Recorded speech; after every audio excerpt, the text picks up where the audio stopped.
இயேசு சொல்லியிருக்கிறார் மார்க் 5:34, உன் வேதனை நீங்கி சுகமாயிரு என்று.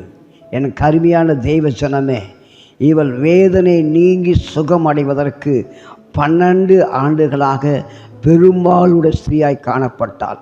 மருத்துவால் கைவிடப்பட்ட நிலைமை, தன் கையில் இருந்த எல்லா பழங்களும் செலவு பொழிந்த நிலைமையில் ஆண்டவர் அவளை பார்த்து சொன்னார், உன் வேதனை நீங்கி சுகமாயிரு. இந்த காலை வேளையில் உனக்குள்ள வேதனைப்படுத்துகிற சரீரத்தை என்ன வியாதி இருந்தாலும், ஒருவேளை கேன்சர் வியாதி இருக்கலாம், கர்ப்பப்பை கட்டியாக இருக்கலாம், மூளையில் பலவித சிந்தையோடு காணப்படுகிற வேதனை காணப்படலாம், குடும்பத்தில் வேதனை காணப்படலாம், வாழ்க்கையில் தனிப்பட்ட ஜீவியத்தில் வேதனையோடு காணப்படலாம், வியாபாரத்தில் தொழிலில் ஊழியத்தில் பல வேதனை, சரீரத்தில் பல பாடுகளின் மத்தியில் வேதனையோடு வாழ்ந்து கொண்டு என்னை கவனிப்பார் யாருபடி சொல்லியிருக்கிறாரோ உனக்கு நேராக தெய்வ ஆவியார் சொல்லுகிறார், உன் வேதனை நீங்கி சுகமாயிரு.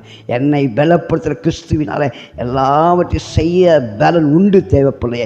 இன்றைக்கு அந்த பலத்தின் வல்லமையினால் நிரப்பி உன் சரீரத்தில் இருக்கிற எல்லா வியாதியும் நீங்கி சுகமடைந்து பலத்தோடு காணப்பட ஆவியான உதவி செய்ய வல்லவராயிருக்கிறார். கர்த்தருக்கே மகிமை உண்டாவதாக. ஆமென்.